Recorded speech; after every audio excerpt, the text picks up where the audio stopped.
we have first our keynote speech by Gordon Chang, who many of you know is a columnist and author, a frequent guest on Fox News and other news shows of various networks, on the John Batchelor radio show, which he sometimes guest hosts. I should mention, Gordon is the author of 2 books. One is an earlier one, The Coming Collapse of China, and also The Nuclear Showdown, which you obviously can order. It's an honor for my wife and I to be here today. There is one question that each of us must ask. In a year from now, will the Republic of Korea, South Korea, still be a liberal democracy? Or maybe we should ask another question. Maybe we should ask, will there even be a South Korea then? Today, we all know that Kim regime, the Democratic People's Republic of Korea, is threatening to take over South Korea. But we also know that the Kim family, grandfather, son, now the grandson, have always threatened South Korea. So the question is, what's different now? What's different now is that South Korea has a leader who is subverting his own society. Moon Jae-in, as we've just heard, is trying to undermine the whole notion of liberal democracy. He is jailing his opponents. He is muzzling North Korean defectors. He is allowing pro-North Koreans to run around and have the free reign of South Korean society. He's taking down barriers to North Korea infiltration and invasion. We know that he's whitewashing North Korea. And of course, he wants to unify with North Korea, perhaps on Kim family terms. Moon Jae-in, in short, is dangerous. He's dangerous to his own country. If his goal were to help Kim Jong-un take over North Korea, he would be doing exactly what he's doing today. Kim Jong-un has no better friend than the president of South Korea. Let us look what happened when Moon traveled to Pyongyang last month to meet with Kim Jong-un. Kim had arranged about 100,000 North Koreans to greet the South Korean president. And the North Koreans were waving flags. They were waving either the flag of North Korea or the blue and white unification standard. What they were not waving, not one of them waved the South Korean flag. Moon Jae-in just didn't seem to mind about that at all. Matter of fact, the only South Korean flag was on the lapel of Samsung's Lee Jae-yong, who accompanied Moon. But that's it. And Jay, thank you very much for the flag.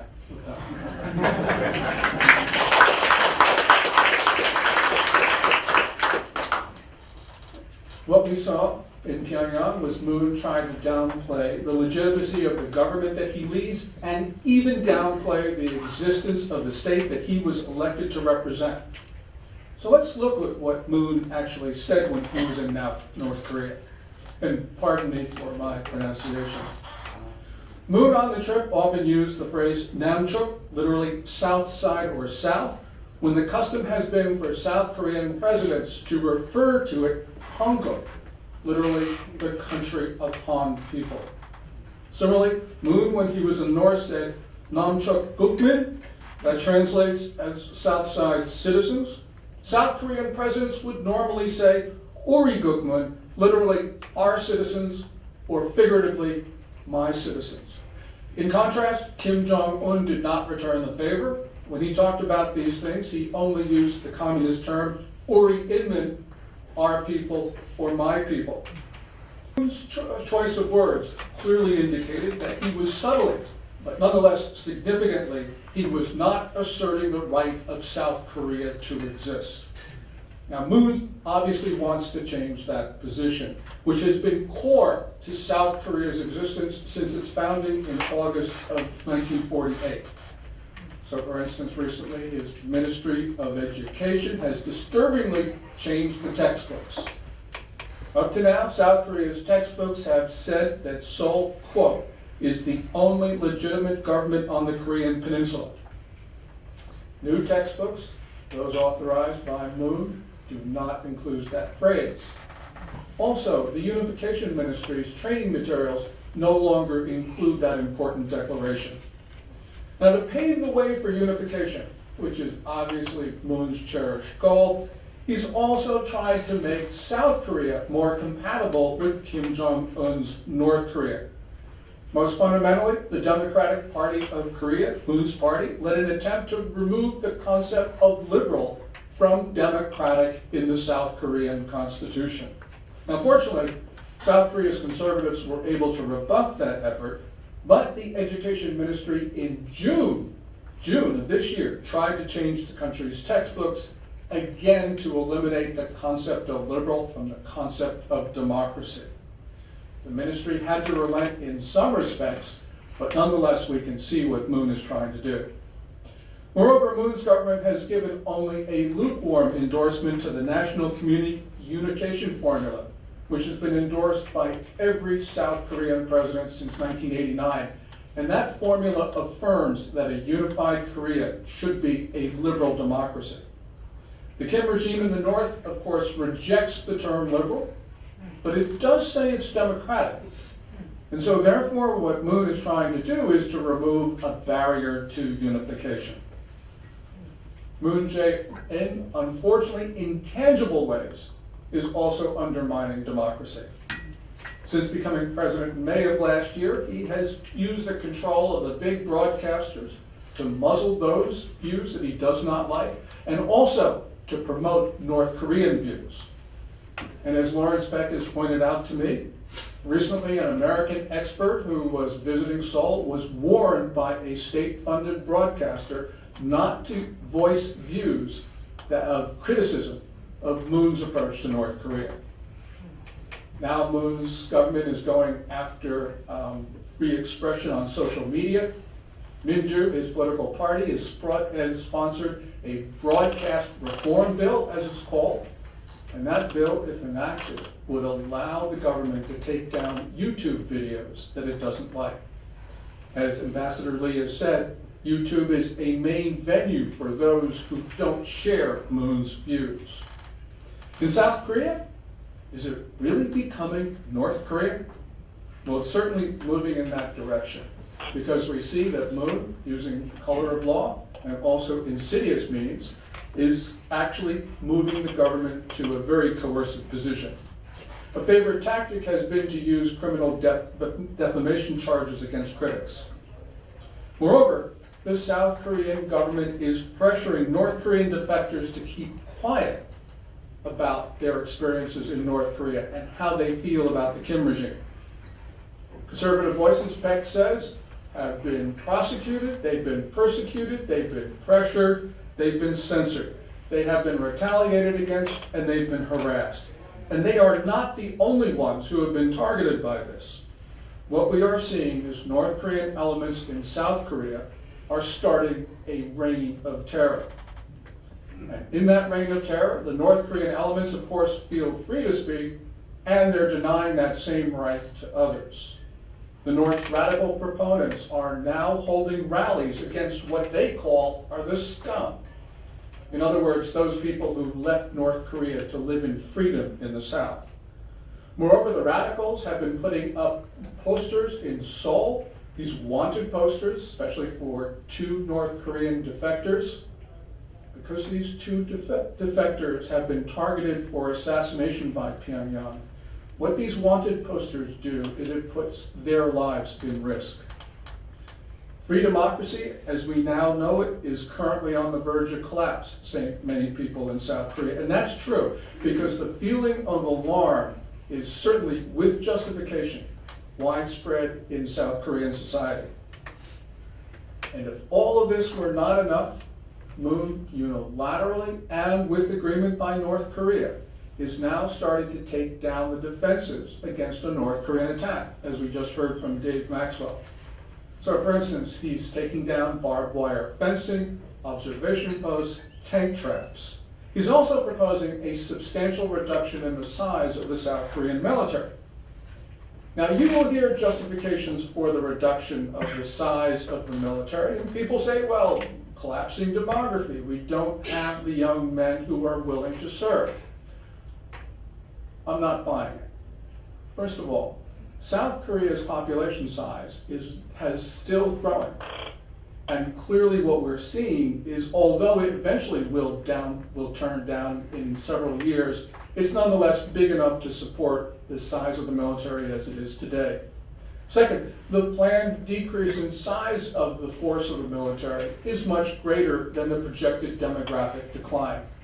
And third of all, the Moon government is proposing to reduce the period of conscription to 18 months from 21. Reducing the period of conscription is the last thing that a government which is concerned about demography would do. It's the last thing that you would do. I'm forced to one conclusion. I believe that the Moon government does not want South Korea to defend itself. And that conclusion you have to draw when you look at that detailed military agreement that Moon and Kim arrived at last month in Pyongyang. That agreement, of course, takes down a number of South Korean defenses. It certainly favors North Korea more than us.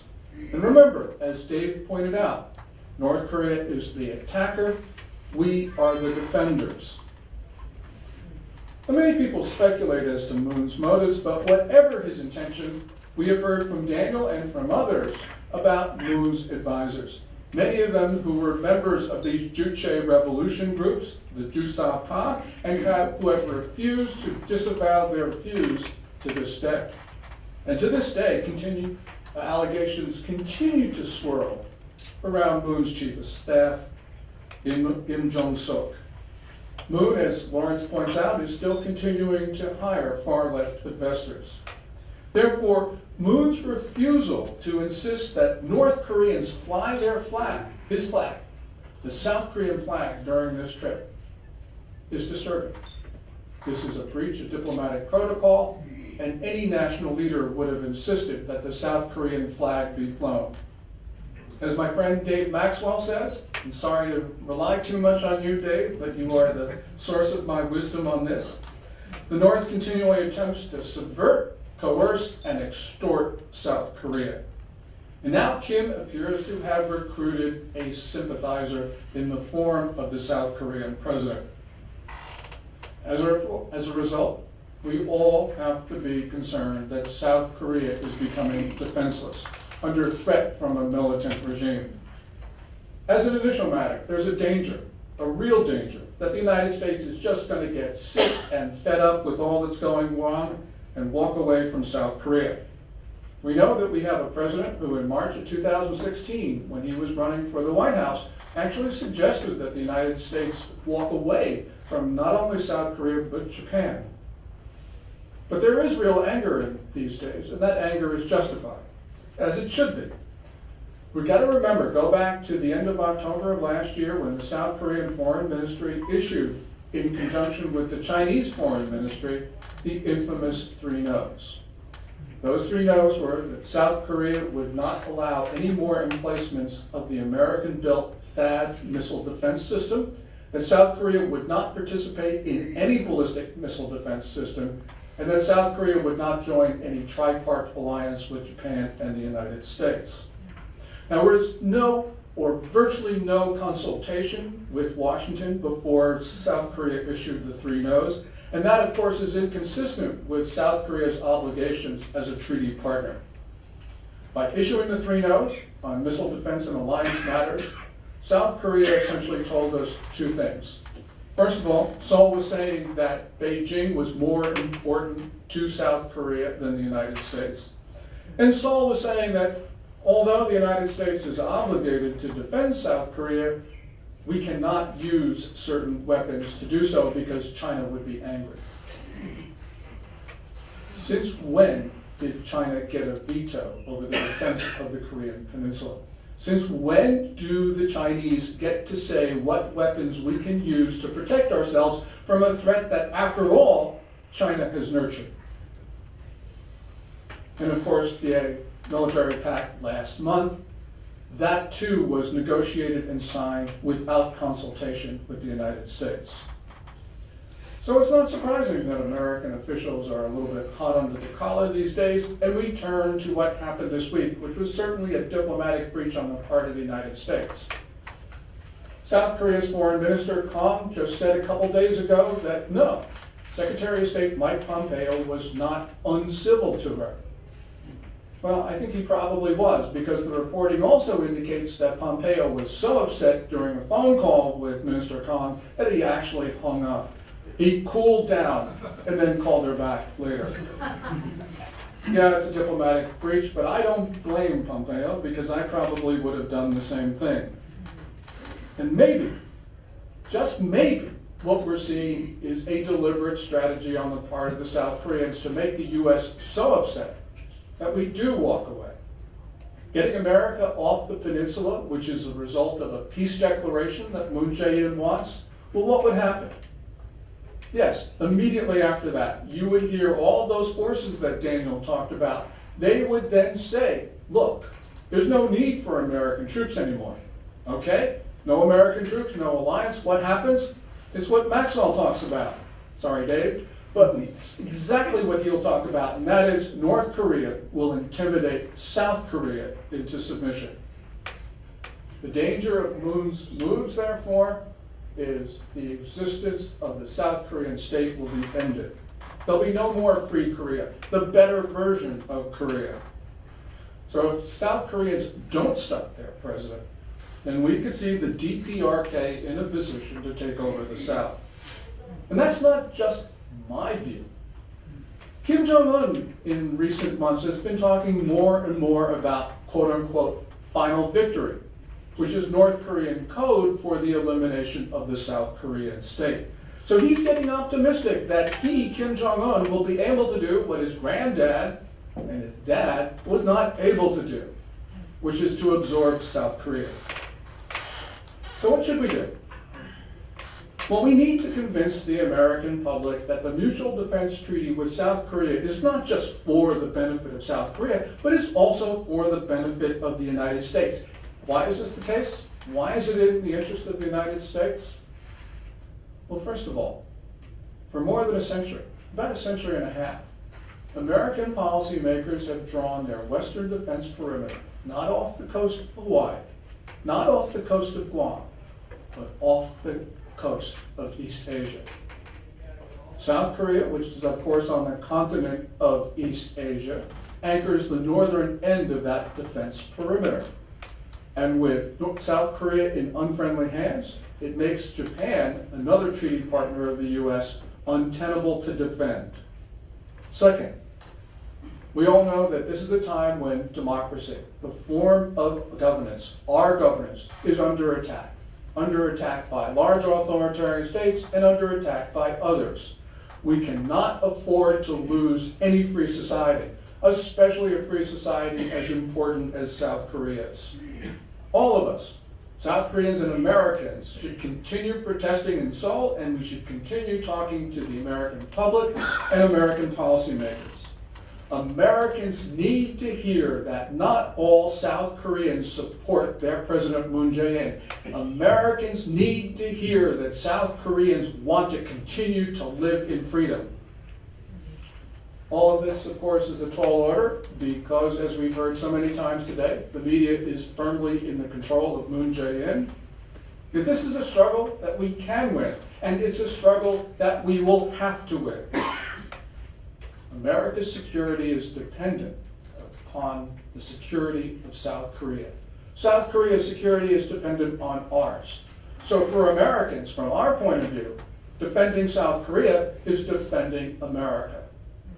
And that's why these conversations, and that's why these months are so important to us, because we may not have much time.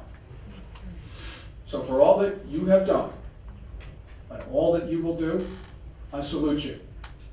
May we all live in peace, and more important, may we all live in freedom. Thank you.